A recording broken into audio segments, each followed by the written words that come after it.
Bien-aimé dans le Seigneur, Shalom. Aujourd'hui, je suis dans la joie parce que je viens devant la présence de l'Éternel. Je voudrais, avant de commencer ou de passer à la prédication, essayer d'adorer mon Dieu, car sa bonté vaut mieux que la vie. Nul n'est comme l'Éternel, bien-aimé. Personne n'est comparable à lui. Le monde peut dire tout ce qu'il peut,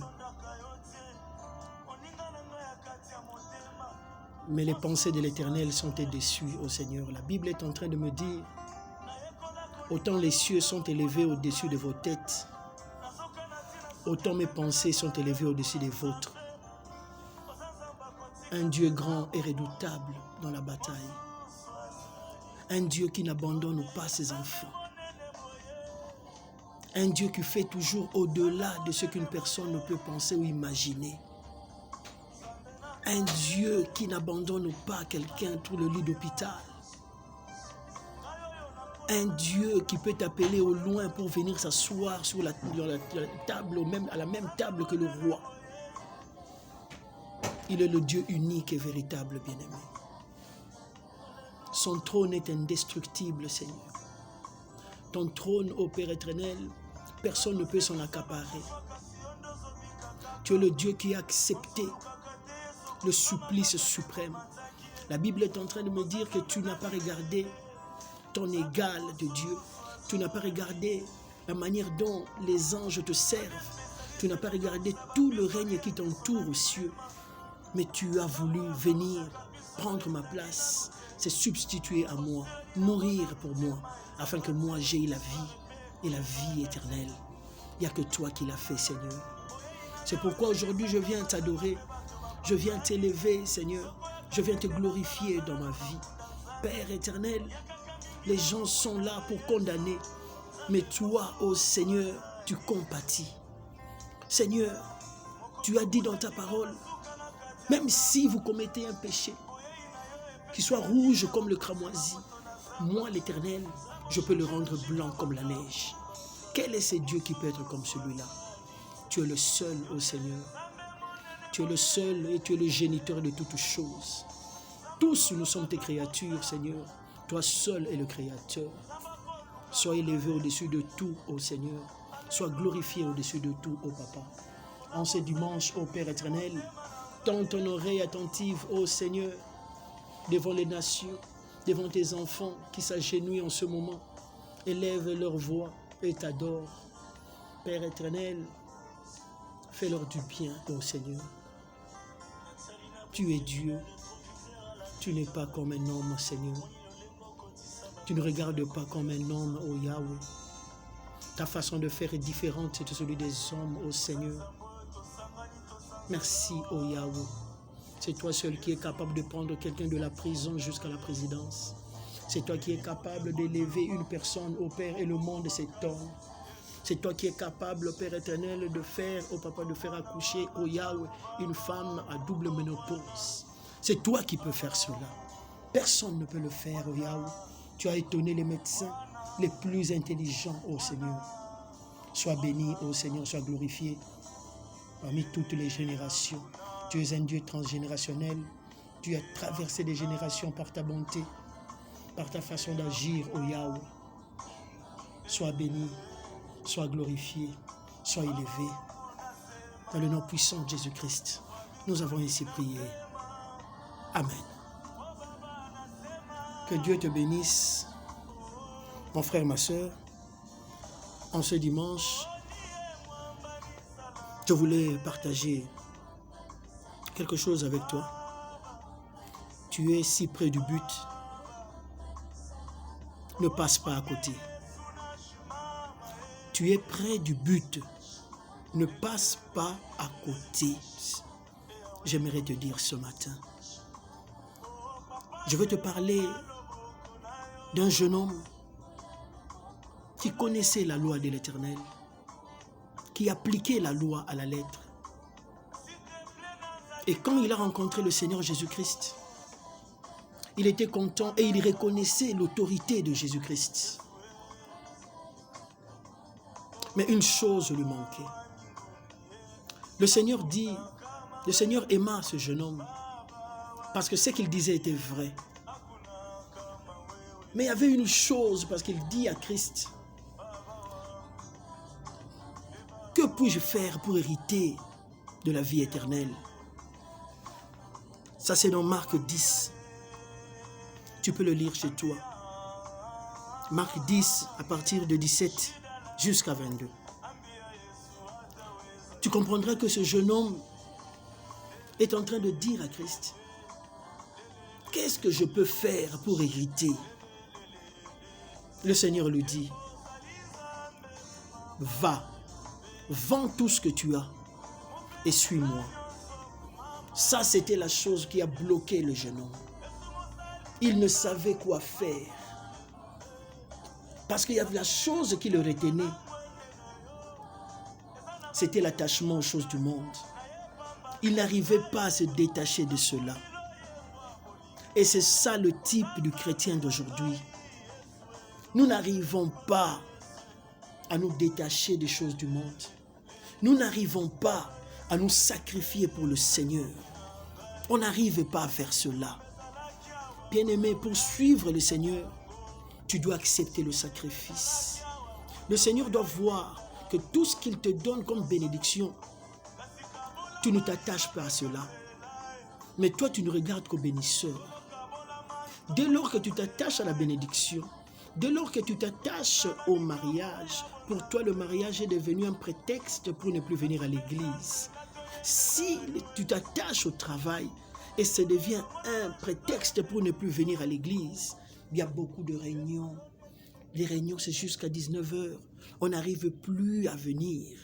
Bien-aimé, laisse-moi te dire qu'il sera difficile pour toi de suivre le Seigneur. Car le Seigneur dit que celui qui veut me suivre, il doit renoncer à lui-même, porter sa propre croix et me suivre. Il n'a pas dit que c'était facile, mais il a dit que c'est un sacrifice qui vaut le coup. C'est un sacrifice qui vaut la peine. Bien-aimé, je voudrais te dire ceci. Orpa,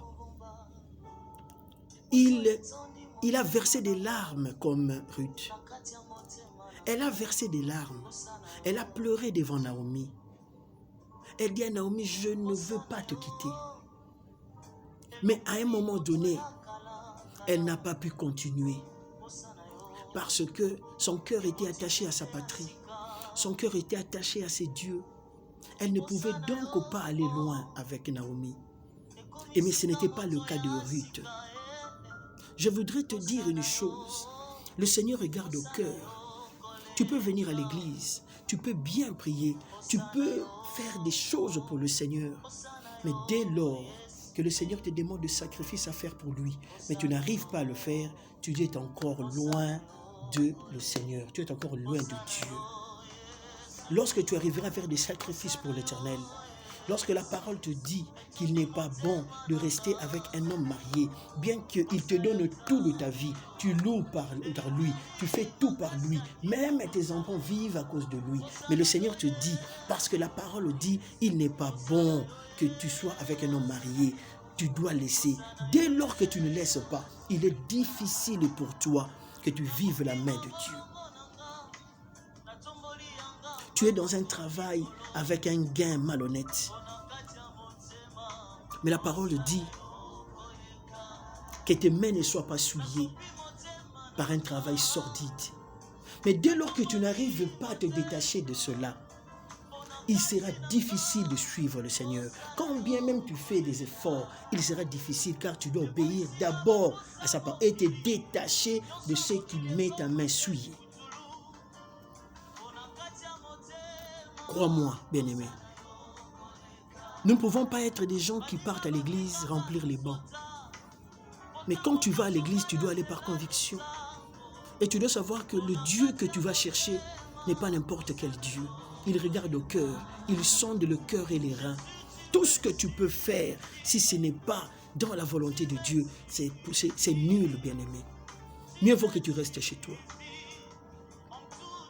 Aujourd'hui, dans les églises, tu vas remarquer que les chrétiens ne veulent plus la conversion vraie. Les chrétiens veulent les prières de délivrance. Les chrétiens veulent leurs intérêts d'abord. Il faut que le Seigneur fasse leurs intérêts. Il ne faut pas qu'eux fassent les intérêts de Dieu. Quand est-ce que tu cesseras d'utiliser le Seigneur Jésus-Christ juste comme ton sauveur? Utilise-le maintenant aussi comme ton Seigneur qui est le chef de ta vie. Et tu verras que les choses changeront dans ta vie. Abraham était un homme de même nature que nous. Et pourtant, Dieu dit à Abraham ceci. La première chose qu'il dit, Abraham, suis Sarah. Détache-toi d'Agar et son fils Ismaël. Ce n'était pas facile pour Abraham. Mais lorsqu'Abraham voulait respecter devant sa femme, le Seigneur lui dit, Abraham, écoute ce que ta femme te dit. Laisse Agar et son enfant partir. Ce n'était pas facile. Et Abraham a laissé.